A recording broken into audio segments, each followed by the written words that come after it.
Hi boys and girls, welcome back to another daily math lesson. Today I'm going to record a math lesson that I originally recorded on Friday, and unfortunately we had some problems and we're not able to get that lesson up onto the YouTube channel. So first let's start out with a word problem. Here's your word problem. Lily and Anna are having a play date. Lily brings 8 dolls over to Anna's house. Anna has 5 dolls of her own. If they were to take all their dolls and throw them on the floor, how many dolls do they have all together? So what we first want to do is identify what are the numbers in this problem that we're working with. 8, which is the number of dolls that Lily has. 5, the number of dolls that Anna has. And it says all together. When you hear the words all together or in all or total, what that means is how many do you have when you add them together? So we're going to put a plus sign between Lily's dolls and Anna's dolls, and we're making an addition number sentence to help us solve it. So it would be 8 plus 5 equals, because we're adding them together, we want to know the total or how many there are all together. And that would be the mystery number. What I want you to do now is to draw a picture of 8 plus 5. For the 8, which is Lily's dolls, I want you to use circles. For the 5, which is Anna's dolls, I want you to use X's, please. Go ahead and draw your picture, add up the two or count them up, and write your answer in the mystery box, and then we will go over it together. So I'll give you like a minute to go ahead and do that.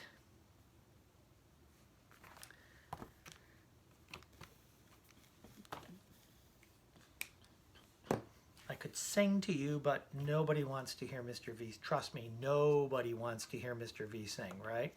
So I won't sing, but I'm going to wait while you have some time to draw your picture and figure out your answer. I'll give you about 20 more seconds to get as much of it done as you can, and then I'll start and we'll compare answers. About 15 more seconds, boys and girls. Hope you're all doing well. My cat's not here today making any noise. He's probably in the house somewhere chewing on something. So, okay, here we go. We have 8 dolls for Lily. So we're going to draw 8 circles, and we start out by making a group of 5, but I need 8. I've only got 5 here. So I start a second row of 5, 5, 6, 7, 8, but I don't have to fill in that second row of 5 all the way because 5, 6, 7, 8, I have 8 drawn now, so I can stop. Now I want to draw Anna's 5 dolls. So how would I do that? Well, what I would do is I would use X's so that I can look at my problem when I'm done and make sure I only drew 8 for Lily and only drew 5 for Anna's. So I've started what's called a 10 frame here. I've got 5 on the top and I want to eventually have 5 on the bottom, but I'm going to start with my X's down here now. So I've got 8, and now I'm going to go 1, 2, 3, 4, 5. The reason I only put 2 X's over here and put the rest over here is I filled up what's called a 10 frame. You have 10 fingers. When you bundle them together, it's called a bundle of 10 or a 10 frame. This is the same thing. You just drew a picture of 10. You have 5 in the top and 5 in the bottom. So this is a bundle, and usually when I signify a bundle, I put a rectangle around it. So now I have a bundle of 10, and I have some loose ones that are not part of my bundle or group of 10. So now I'm going to figure out my answer. By the way, let's check. Do I have 8 circles? Yes. Do I have 5 X's? Yes. Now I'm going to count the number of loose ones I have, which is X's or circles or whatever I used that are not part of a bundle of 10. And that would be 3. So I'm going to put that in the ones place. Now, do I have any bundles or groups of 10? Right here, right? I have one bundle of 10. I bundled it so there's one of them, and inside there is 10, but it's one bundle of 10. So 10 and 3 makes 13, and 8 and 5 also makes 13. So my answer, boys and girls, was 13. A couple of ways you can check it. You can go 10, 11, 12, 13.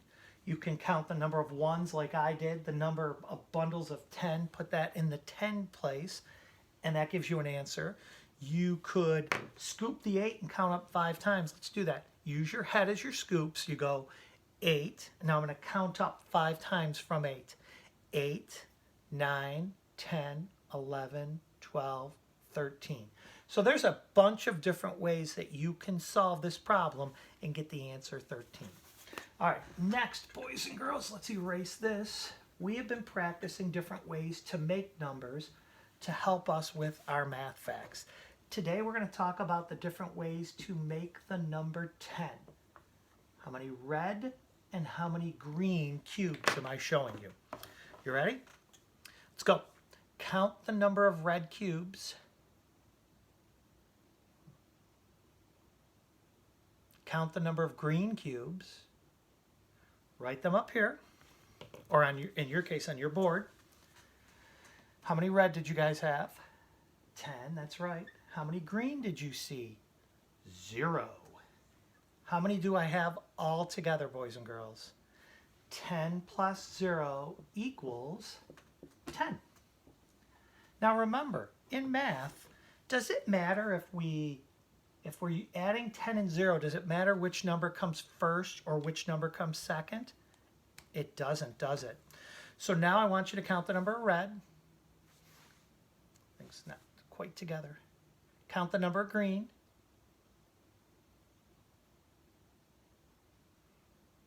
Write them on your board.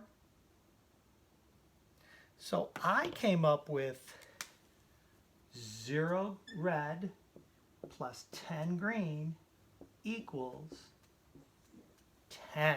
Excellent, boys and girls. Okay, next one. Count the number of red.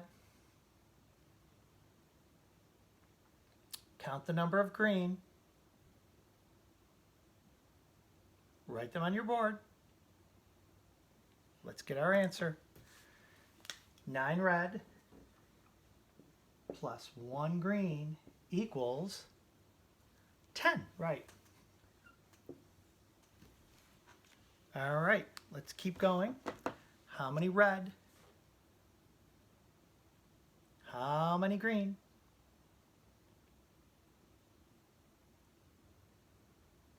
Write those numbers on your board. I came up with 1 red plus 9 green equals 10 cubes, boys and girls. All right, great job. Ready for the next one? Count the red. Count the green when you're done. Write them on your board.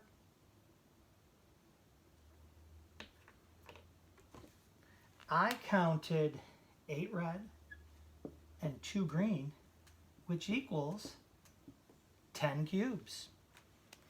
Okay, boys and girls. Remember, does it matter? Look at this.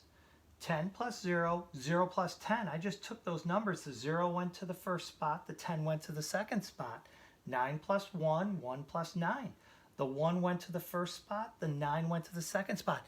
In each one of those cases, we got the same answer because we used the same 2 addends or numbers we're adding together. Okay, count the red. Count the green. Add them together. Make sure you write them on your board. Let's see how we did, boys and girls. I counted 2 red and 8 green, which equals 10.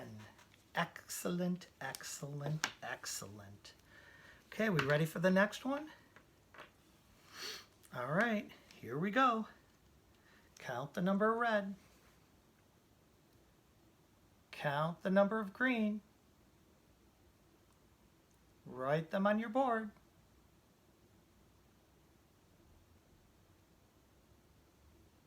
All right, I came up with 7 red plus 3 green equals 10 cubes, boys and girls.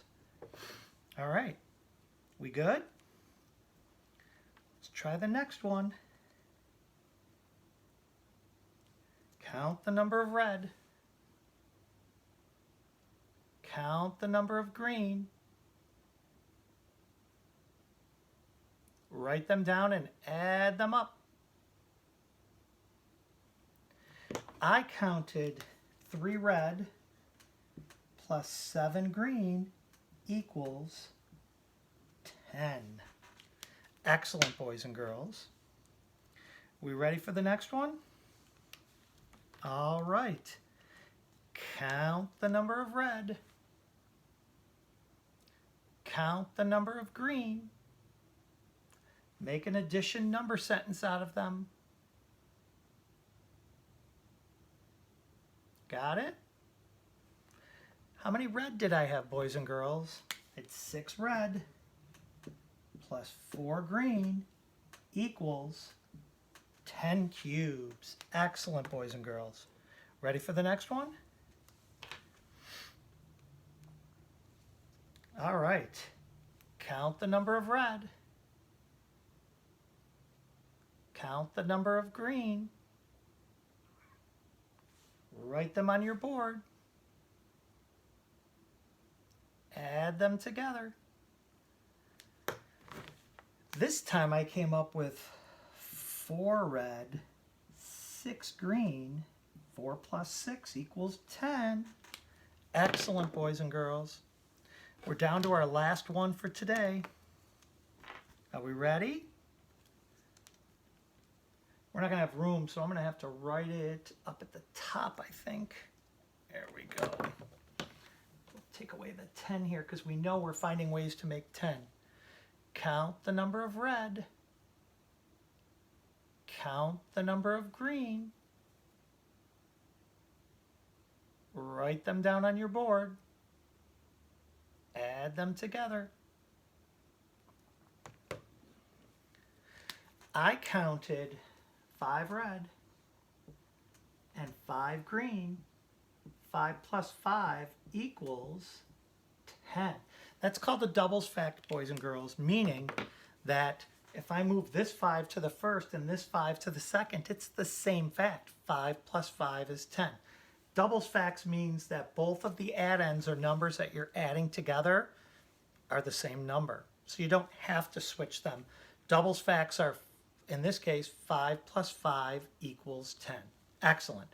Boys and girls, this is another set of numbers. This is really important when we're dealing with different ways to make 10. This is a really important group of numbers. So what I'd love for you to do is to take some pennies or any other coins that you can find and get 10 of them, put them into a cup, mix them up in a cup and throw them on the table. Do this 10 times and see which of these ways comes up as you are doing it. You could write heads in one column, tails. Instead of red and green, you could do heads and tails. I hope you guys are having a great day, and we will see you tomorrow. Bye.